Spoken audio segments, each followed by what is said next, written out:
Bernard, je dis deux mots. Je sais qu'il n'en parlera pas, donc je le fais à sa place.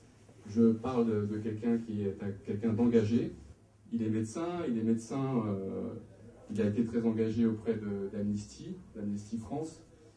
Il a participé à la création d'associations importantes, notamment l'association Primo Levi, qui s'engage pour les gens qui sont victimes de torture. C'est un médecin qui s'est engagé sur des fronts en dehors de la France. Je pense notamment à la Bosnie-Herzégovine, bien sûr.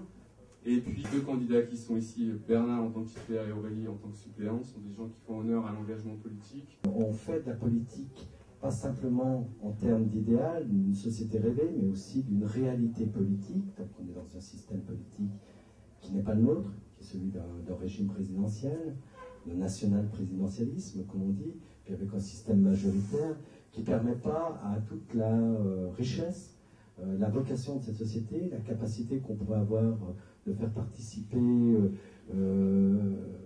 j'aime pas ces mots parce que ça résonne un peu bizarre, mais enfin, on dit les forces vives de la société civile, ben, tu as cette capacité, on peut l'intégrer.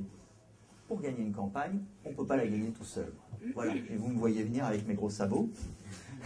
On ne peut pas la gagner tout seul, ça veut dire qu'on a besoin de l'engagement de tout le monde.